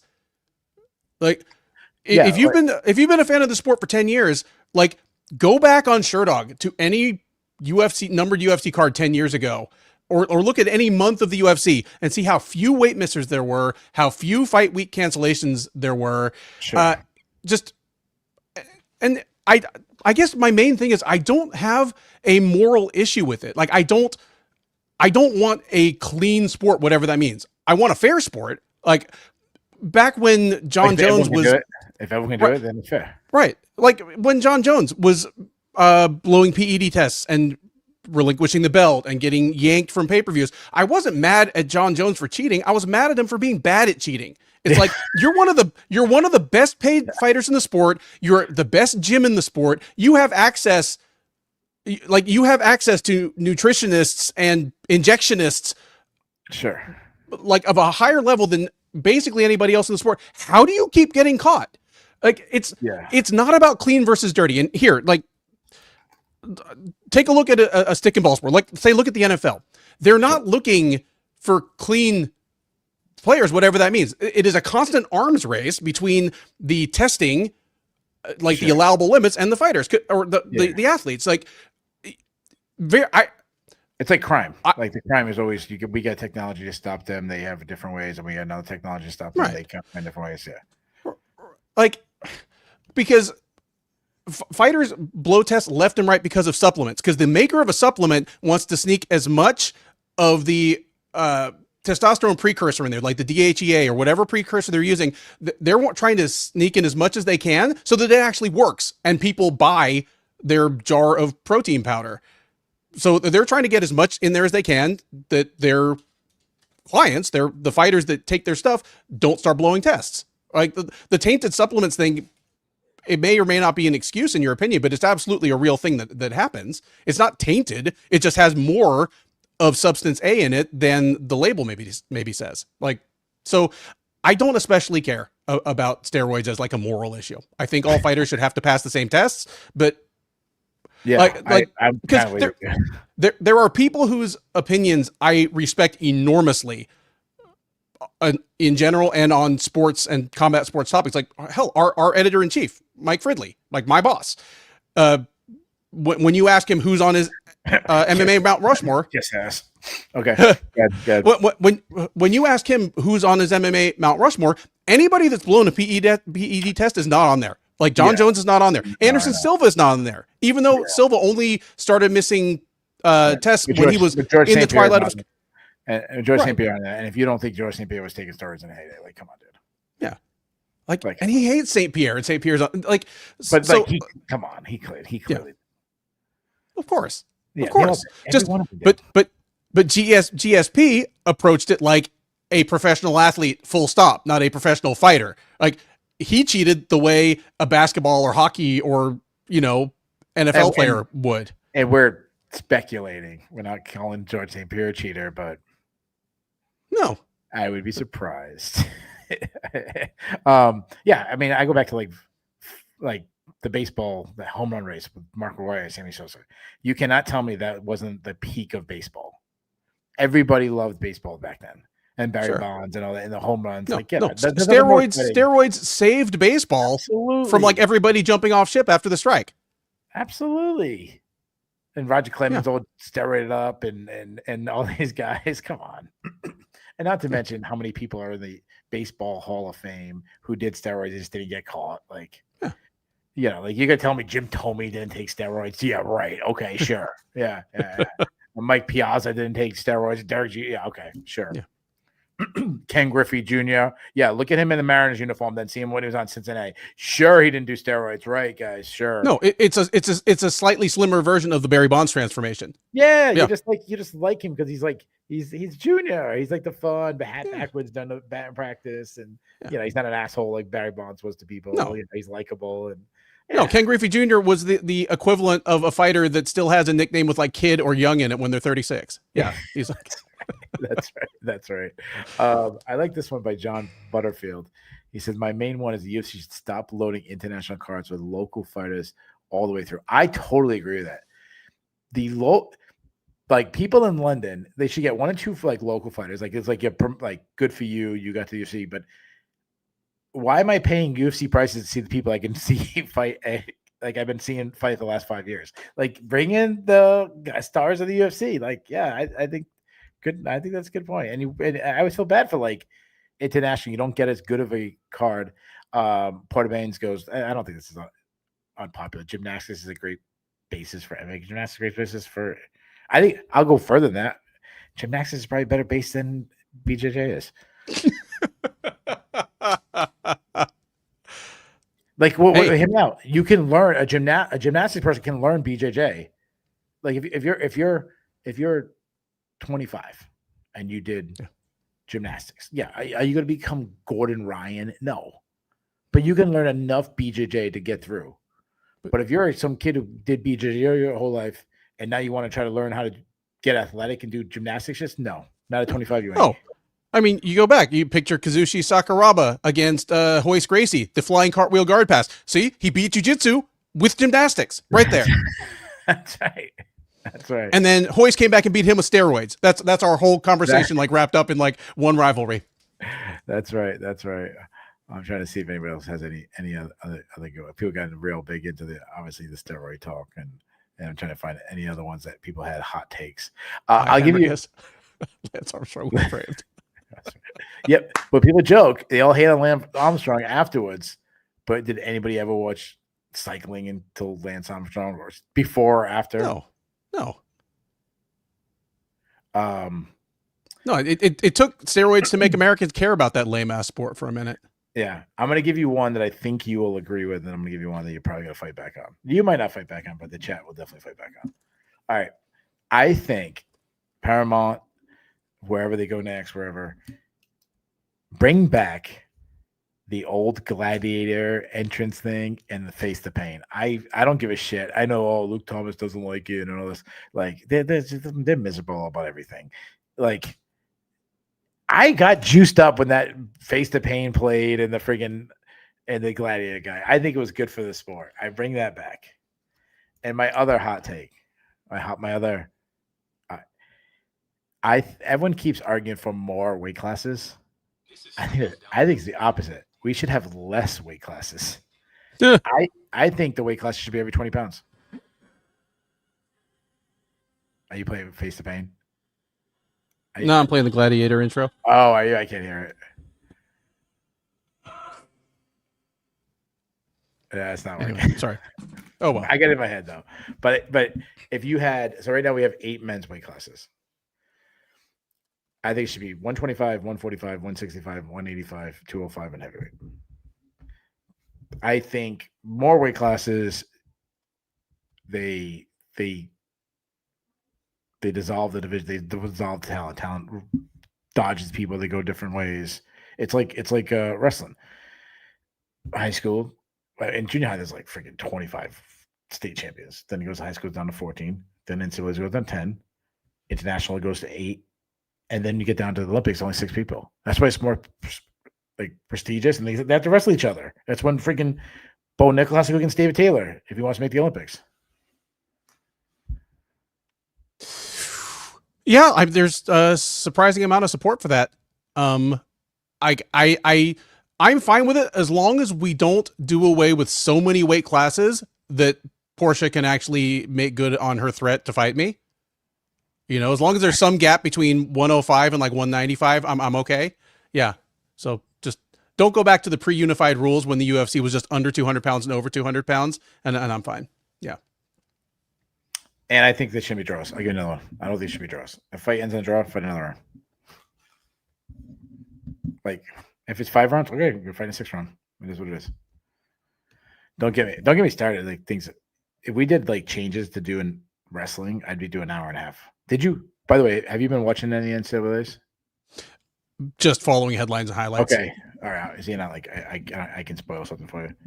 Yeah, I am a Penn State fan. Like my son has gone out to Penn State. Like we have connections to Penn State. Like I will admit that I'm a Penn State fan. That said, PJ Duke got screwed in one of the worst screw jobs I've ever seen. Not the challenge. It wasn't a takedown. The referee, he had a cradle in overtime, was about to finish the cradle to win. The referee said, takedown, stop the match. So he didn't finish the cradle. Then they checked, and it wasn't a takedown because I agree. It was not, he was not, but he was about a quarter of a second away from getting the takedown to win. Yikes. And the referee shouldn't have stopped it when he did. No. And then, okay, I'll have to actually watch that because I'm trying to picture a situation where you would like where the ref would want to do that in overtime. Yeah, like it's the front cradle. He's got a cradle, his head in the whole cradle, and he's running the feet, and he's got it. And then basically, you step over the leg, and that's when it's a takedown. He's like, he hasn't stepped over leg, but he's about to step over leg. Like he called 3, and he actually like put him to his hip. So I understand why the referee thought it was 3. It wasn't 3, but like I understand why. Like you let it go. I'm telling you, Ben, one more second. It's a no. He's got a lock. He's not. It's PJ Duke. He's got you in a credit. You're done. Poor guy was a number 1 seed freshman. Guy. By the way, the guy a wrestler on my team has actually beat PJ Duke. But I don't know. I am a Penn State fan. I was rooting for him, but that was a screw job. Anyways, but I'll back it up. And Marcus Blaze against Ben DeVino. Even though it's Ben DeVito won anyway, so it didn't be that as controversial. But Ben DeVito should have got a takedown against Marcus Blaze to win in overtime anyways. But all right, we can't put off this fight any longer. Mario Pinto took on Felipe Franco. Pinto winning by unanimous decision. Bit of a snoozer. I feel a little justified by Pinto's not the guy where I was standing on. Are you coming over to my side? You know what? I guess I am because I was more sold on Pinto, but even I on the preview article said he kind of reminds me a little bit of early Surreal Gun, where he's only as exciting as his opponent forces it to be. He's perfectly happy to let the fight come to him. Because, I mean, I compared him to Gun in the sense of like, he's huge, he's a pretty smooth athlete, surprisingly good offensive wrestler and grappler when the mood strikes him. But yeah, he like this. It was a no-win situation for him in some ways. It's a short-notice opponent who lost on the Contender Series. He's an almost 10-1 favorite. The only thing you can do there is punt that guy into the 3rd row and yell something at the UFC about, like, do better than this shit. He did not do that. Yeah, I mean, I'm sitting there and I'm watching him, and I didn't think he did anything for himself. He had low output. He was loading up on his shots. He wasn't like he was trying to get takedowns. He really wasn't being successful. And the size difference was humongous. I mean, it was a struggling to take down a guy you outweigh by literally 30 pounds was not a good look. Yeah. And I mean, Franco was like, he was fighting to get to a decision and kind of, Rocky 1, go the distance because physically the difference was, I mean, there's a reason why this weight class is. I thought Pinto, like, he won the fight, but I feel like he lost the war. I want to give credit. We've been doing this show, the recap show, for, I don't know how many times. We've had some really, really dumb things said on the recap show in the comment section, but I want to give credit where credit is. Ninja Kitty Retro with the dumbest take in the history of the dumbest take in the history of the show. And the NCAA wrestling tournament is one of the most exciting, especially the semifinals, the finals. It is one of the most exciting on pins and needles the whole time. It is as exciting of any sport anywhere. It is incredible. So anyways, Ninja Kitty, like before Keith got here, I put in the chat, Keith went perfect on his picks tonight. Make sure y'all keep him humble. Your check is in the mail. That was, dude, that was a terrible take. Speaking of terrible takes, Antonio Trucoli took on Montes Kuna Ratavicius. I know I didn't say it right. I know Michael Bisping said it a million times correctly. Um, Mantis. I can't believe he didn't stop Chocolate. That's like Chocolate was hurt. He's bad. He was tired. I can't believe he didn't finish him. It honestly just kind of reminded me of the Pinto fight, where one guy was clearly superior, was a huge favorite. The only way you can elevate your stock in a situation like that is to make the promoter look dumb for having booked it in the first place. And he didn't. He won kind of a blah fight against a guy that is demonstrably not UFC level. Like Antonio Trocoli, the only thing that stands out about him is that he's huge for the weight class, and when you see him fight, you realize that he achieved that by skipping leg life. So yeah. Yeah, I got to say about this. I mean, I feel like if Mantis created a little bit more space, he would have won by knockout. Yep. It was bad. Before that, the fight that everyone was excited about, the Vanilla Gorilla Louis Sutherland took on the Balkan Bear Brando Perotovich. We talked about on the preview show, probably the most fun we had on the preview show, talking about who would win, a gorilla or a bear. I think we're right that a bear would win, and in this case, the bear did win. But this is exactly what would happen if they fought, like just swinging wild, slugging it out until one of them gets knocked down and just keeps getting clubbed in the back of the head. And for a heavyweight fight, I loved it. Oh yeah. Like, we know that it's not a very skilled division. So what we need is, especially outside of the top, like here's my controversial take. All non-top 15 heavyweight fights should be 2 rounds. They should, they donate the round to flyweight. Like there you go. All flyweight fights are 4 rounds. Yes. Until they get my draw in the fifth round. Or just treat them like amateurs. Make it 3-3-minute rounds for all non-ranked heavyweights. How about heavyweight? Like, instead of fighting in the octagon, you it's like WWF style where they had that. Remember that one, like, no disqualification, like you fight anywhere. Like, they just start slugging around anywhere. They're in the back or they're in the crowd. Like, you can grab a chair, like whatever. Just yeah. And every fight there's no submission. It has to be a knockout. There you go.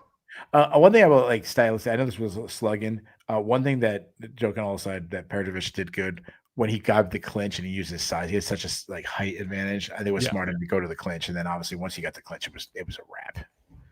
But honestly, it didn't last long, but it was a hell of a fun. Like, I enjoyed it. Before that, Shamrock took on Abdul Karim Al-Sawadi.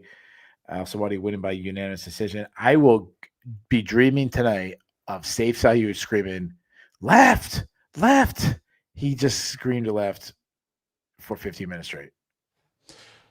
He's going to scream it until you do what he says. This is the most wrong I was on any call tonight. Like, I had a good night. I went 11 for 13. There are some fights where you got 2 wrong.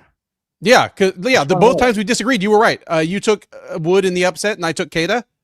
Oh, okay, yeah, that was. And then I took Rock in the upset, and you took. Well, that's the thing. There are fights where I was technically right, but I don't feel right. There are ones where I was technically wrong, and I feel good about it. This one I was just dead wrong. Because my whole take was, like, if Al-Sawadi is the guy he was last time we saw him, he's probably a little bit better fighter, but I'm going to hedge against that. If he slowed down a little bit, Rock could steal this. I was wrong. Like, Al-Sawadi was demonstrably, just honestly, more physical. He was faster. He was stronger. Yeah, he just bullied. Yeah, dances. Yeah, he made Rock look slow, unskilled. This was a blowout. Shamrock just kept looking for one punch. He was trying to land the perfect punch, and honestly, I understand why Safe So you kept saying left, left, left, left, because he never really stood to let him be there. Shamrock has skill, but I actually like what Porter Ben says. He needs to be on the regionals. He needs some more maturing. And before that, Ravina Oliveira took on Chanel Dyer. Dyer winning by second round TKO. I know Dyer, like we both picked Dyer to win. I'm much higher on Dyer than you are. I think I said that I thought she was a good addition to the UFC. Are you starting to like her a little more? I mean, I do think this is funny because I don't think of myself as being down on Dyer. Like again, like 2 years ago, I was the one saying she's doing what the PFL wants you to think Dakota Ditcheva is doing. Yeah. Because she was actually getting knockouts when Ditcheva was kind of like racking up like point wins over people. No, like I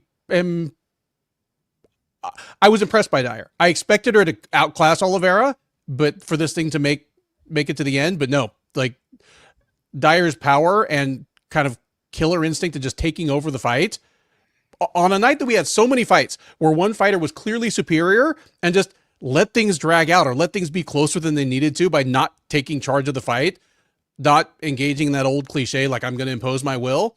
Chanel Dyer imposed her will, left nothing to chance, and whooped the shit out of Oliveira. And I know it's easy to be like, oh, see, I told you she's really good. She won my knockout. Like she fought the lowest level of the UFC. But I feel like if she could bring her boxing up to where her kicks are, I think she's a threat in this division. Like she's super athletic. She moves really well. I love her kicking game. I think she looks good. Everything I've seen of her, I've really liked her so far. So real quick, I want to say thank you to Hugo Berry for being here. That was a really nice comment. So appreciate you hanging out with us. Let's get to the fun stuff. We are at the part where we do the Bulls, the Bears, the cut list, all that. What do you want to do? You want to be positive? You want to be negative? Or you want to do let's do the awards. I feel like the awards were, the fight tonight obviously is pretty iced. I'm assuming it's pretty easy. I assume so too, but let's take a look here. All right, we have a fight of the night, and let's see, and 2 performances of the night. Okay, do you agree with them? Yes. Yep. Okay, I agree with them up and down. So this would be your lock. Your like you wouldn't change anything. Wouldn't change anything. Okay, I would give you mine. Fight of the night, no brainer to me. Jones Sola. One of the best fights of the year. Performances. I am going to go with. I know he was a huge favorite, but when you knock a dude out in 28 seconds with like the first punch you throw, I'm going to go with Baranowski. And I don't think this guy's going to get it. I'm going to go with Danny Silva. I think going into enemy territory, I think Dyer could have got one. I think you could have doubled up and gave Jones like a fight of the night and a performance. But I'm going to go Baranowski and Danny Silva. Ben, you agree with them, so let's hear yours, and we'll know those are the award winners. Okay, fight of the night, obviously, Mason Jones versus Axel Sola, no-brainer, that one. Performances of the night, Ivo Baraniewski for his 28-second knockout of Austin Lane, did pick up an extra $100K, and your last one was Chanel Dyer for her kind of pillar-to-post mauling of Ravenna Oliveira. So, stepping on the gas and getting the finish instead of just cruising to 30-27 just made her a lot of money. Yeah, I think when that happens is because female used to having a lot of decisions instead of knockouts. So like I'm okay with that. Like it definitely surprised me more, that she got finished than Danny Silva. But yeah, Danny Silva was saying how broke he was. So sometimes when you do that, the UFC doesn't want to give you any money. As El Enriquez pointed out. Let's go to dudes seriously. I don't have many. I'll tell you why. Usually I don't do a lot of dudes seriously because I'm fast forwarding. The reason I was fast forwarding, I was at a softball tournament. So by the time I started the card, I was about an hour and a half to an hour and 45 minutes behind. So I was freaking cruising through. So I didn't watch a lot of the post-fight interviews and stuff. But Ben, do you have any dudes seriouslys? I do. I have 2 of them. All right. One of them we just kind of went over. Danny Silva doing the bonus begging. Here's the thing. There's a way to kind of nudge the UFC in your direction. And getting up and saying, "Oh, please give me the bonus. I'm broke," is not the way to do it.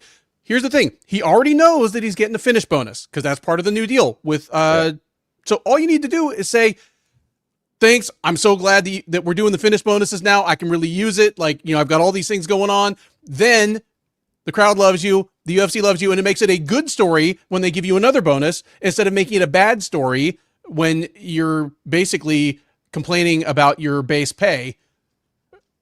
Yeah, Yeah. like, dude, seriously, there's a way to up your chance of getting that extra bonus. The way you did it was not it. You'd be nice though. You'd be nice though if the UFC just paid their fighters more money. I completely agree. And the finish bonus is a good move in that direction. Sure. Like, I'd much rather have finish bonuses than win bonuses.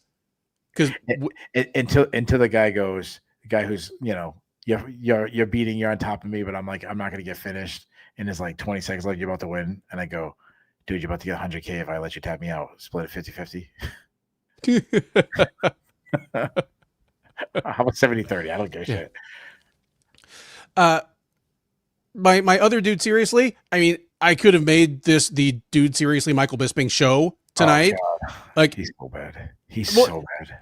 I'm not saying Michael Bisping shouldn't be allowed to call fights for British fighters, but they should at least make him wear a bib. But when during the which one was it? Oh, it was the Riley versus Aswell fight, and he acted surprised that Michael Aswell was boxing in the pocket with Riley. He was acting like he was about to jump out of a plane without a parachute, and was like surprised that he had any pocket boxing. I'm like, dude, he's at 4 Ounce Fight Club. He trains with Josh Fan and Alden Correa, and he trains under Daniel Pineda. Like, he may not be as good as Luke Riley, but pocket boxing is what he does best. Like, that's his skill set.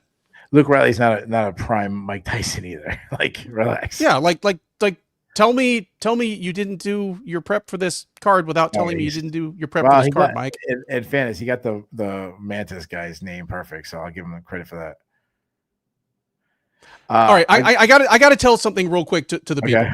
All right. If you are familiar with our show, you know that I constantly have been riding Bruce Buffer for butchering fighters' names, and I've given him credit for finally saying Derek Cleary's name right after like literally 12 years. Okay. Here's Here's the thing. There is a UFC media website, and I think you guys can actually even go on it. You don't need a press credential to do so, but for every card, there's a list of the lineup that looks kind of like it does for their front page, but it has stuff for media people. Sure. And one thing it has for every single fighter is there's a little button you hit, and there's a 5-second recording of them saying their own name into a microphone. There is literally no excuse to mispronounce someone's name. And it's why I've been so merciless to Buffer for so many years, because he is skipping 10 minutes of prep. 10 minutes of prep that would make him better at his job. Like, the best thing about this is Ben is the nicest dude alive. This is Ben's way of saying, Keith, go on this website and learn how to pronounce these dudes' name right. But by saying Bruce Buffer instead. Like, he's too nice to say it to me directly, but he's just like, yeah, and Keith, if you want to just check the website out so you know which one I'm talking about, here's the link. Actually, you do have to pay for it. I bought a membership. Here you go, Keith. This is so not true. Like, if Keith had like fake ab implants and a family-sized bucket of fake tan that he slathered on before I talked to him every time, then he would be Bruce Buffer. But no, he's not. Fair enough. All right, I'll give you a couple dudes seriously. I'm gonna jump on the Michael Bisping right away. Very first fight, Bisping saying Oliver's weight wasn't a big deal. Like, dude, seriously, like, compared to the girl who missed by 8 pounds, but it's still always a big deal when you miss weight. How about Shamrock? Like, everyone get on Shamrock having a poor night, but how about his coach? His coach saying, yelling at him, going, "This isn't the ultimate defending championship." Dude, seriously? That is a dope line. Nice job. Like, getting on him.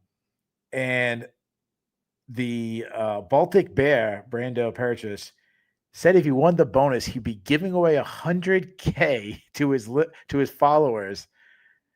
I jumped on Instagram. I jumped on Twitter. I followed that guy. I'm like, I take my chances. Anyways, dude, seriously, come on. We all know you aren't giving away 100K if he gave it to you, but let's go to the Bulls and Bears. The Bulls and Bears are a stock market reference. You want to be on the Bulls list. You do not want to be on the Bears list. We do it 3, 2, 1. I know you already gave Bulls. Did you have more Bulls coming up, or is that? No. I'm happy with that. Let's go to the Bears. You mind if I go first? Go for it. All right. So these are the ones who had a bad night. I'm gonna go. I'm gonna go my number 3. I'm gonna go Curtis Campbell. And the reason he came into the UFC undefeated, very high. The reason why I don't have him too high on this, the guy's only 23 years old. And I Yep. definitely he had a lot of moments. It was a short fight, but he had a lot of moments. You could see why people were hyping him so much. So I'm gonna go Curtis Campbell as my number 3 bear. Number 2, it's got to be Roma Dolidze. He's on a 2-fight losing streak, and he looks like he turned 65 years old in the cage or something. Like, he looks old. He looks shot. There's not many guys close to the range of fighter that he's going to get that I'm going to pick him over. And my number 1 actually did not fight on this card because she missed weight by 8 pounds. Luana Carolina, her poor opponent, was crying on the on the scale, probably because she just got the news that her opponent is not fighting, and she did all this work and cut weight and did all the right things, and did not. I hate that. So, Luana Carolina, you suck. The Bulls list. Ben already went, so I'll give you my Bulls. Again, we did a 3-2-1. I'm going to go with Nathaniel Wood. This dude has won 4 fights in a row. A lot of people thought he lost to Delgado. A lot of people thought he lost to Kieta, but both were close. I thought the Delgado one was worse than this one, but Nathaniel Wood has won 4 in a row, 7 out of the last 8 UFC fights, and he's got a much better record than I thought he had in the UFC. Dude's 11-3 in the UFC. Nathaniel, like, why hasn't this guy got ranked competition? He's 11-3, and again, he is now 7-1 at featherweight. Yes. And yeah, like a couple of them in close decisions, but also his only loss at featherweight was against Muhammadjan Naimov, where if they did it again and his coaches just told him, stop clinching with the stronger guy, he probably would beat him easily. Like, yeah. I don't know that for a fact, but like by any meaningful measure, he's a fringe contender at 145, and I never would have picked that. My number 2, Mason Jones. Since he left the UFC, he is now 7-0 since he left the UFC. Obviously, he came back to the UFC. He's won 3 fights in a row, got himself a fight bonus. He became a fan favorite, and I don't know if they told him yet, he became an American. We have taken Mason Jones as our own. And number 1, we have a unanimous number 1. I went 13-0. Let's go. I think it's the second time I've done it on the show. So 13-0. We just keep it rolling. Ben, are we going to go undefeated on the next card, the Seattle card? I don't know. It's a weird one, man. It is weird. I haven't decided on my picks yet. All right, let's go to the cut list. This is where both me and Ben, if we agree, we say the UFC can let this person go. Ben, I have, not counting Carolina. To me, I think that's a no-brainer. She should have been. She shouldn't even got cut. They should have just took her stuff and throw it on the streets. I got 4. I got 4 people for my list. How many you got? Well, I was about to go, man, I've got at least 2, and then I realized I was looking at next week's card and trying to cut people that haven't even fought yet. Like, oh man, yeah, let Bruno Brazil and Nico Price go. What the hell, dude? Like, Nico. No, wait, Nico Price is fighting next week. He just barely stepped in. Oh, like he stepped in today. Michael Chiesa. Oh, he's fighting Michael Chiesa. Yep. Oh, I can't. In Chiesa's retirement fight in Chiesa's hometown. I can't even fast pass that one because of it. Maybe I can. Maybe I will. All right, let's hear. What's your first name for the cut list? I agree with yours. Or I mean, I think Ravena Oliveira needs to go. I think Antonio. I'm sorry. Ravena Oliveira is my number 1. Okay, go on. 0-3, missed weight. See you later. Yeah. Antonio Trocoli. 0-4 in the UFC. See you later. Yeah. He's not even dating Mackenzie Dern anymore, right? That's correct. And it's not just that. Like, he was accused of like some domestic violence. Like, it wasn't. I thought the domestic violence against like her like her ex. Her ex. But still, like, you know what? If imagine like you and Mackenzie Dern breaking up, then you get beat up too. Like, that's damn. Yeah, but you could picture Dern not feeling safe after that. You know. Yeah. Yeah. So fuck him. Let him go. In fairness, has she seen him fight? She probably could take him. I mean, her ex was like this little surfer guy that did jujitsu. Yeah. It's the same thing as Antonio Tricole's not a UFC level fighter, but he would whoop my ass in the street fight. Yeah. Just proving again that jiu-jitsu doesn't work. He should have got better at surfing. Roman Dolidze. I could let Roman Dolidze go, dude. Wow, I saved Roman Dolidze, but I don't hate it. Well, here's the other option. Just tell him, dude, start waxing your back again, and you can probably make 170. There you go. But Austin Lane is JP Vice might come around now, and he might have a chance to get Roman Dolidze now. And who else did you have? Oh, Austin Lane. Yeah. The guys lost 5 out of 6 fights in the UFC. So we all had the same list, but you saved one person. You saved Louis Sutherland. He's 0-2 in the UFC. He has 2 losses in less than 2 minutes. But I guess his fights are fun. So you saved Louis Sutherland. Ben, the heart. Well, no, actually, we didn't do the grade. What's the grade for the card? I'm gonna give it a straight C. Yeah, I had it as a C plus, but yeah, C's cool. There was some very low points, a lot of decisions. But there was, to me, the reason why I gave it a respectable. The main event was good, and then the Jones fight was that saved the whole card. That fight was awesome. All right, hardest question of the night. We had an absolute fire chat. I mean, that chat is seriously, but guys were awesome. The earlier card, so a bunch of different names we don't see a lot. Nice seeing some of our Europeans in here.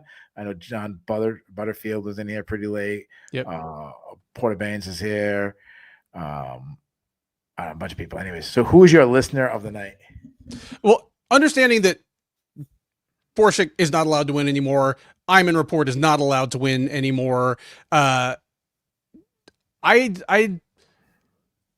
is going to be a rookie of the night / MVP, because I haven't seen either of these guys in the chat before, and they both just sort of carried things. Henricus and Old Dynamite. I Henricus has been coming on strong lately. And what was the other one you said? Henricus and Old Dynamite. Yeah, I was leaning toward Jordan Lane. I was looking. I thought he had some really good. Not going with the obvious ones that we always have. But I loved some of the late stuff Hugo Berry came in with. He had some funny lines. Also had a really nice one about being home and hanging out with, feels like he's hanging out with friends. And that's why I always feel like with listeners, people come here every week. You guys are my friends. I hope to meet as many of you guys as possible. I met a couple of listeners, which was super cool. I'd love to meet even more.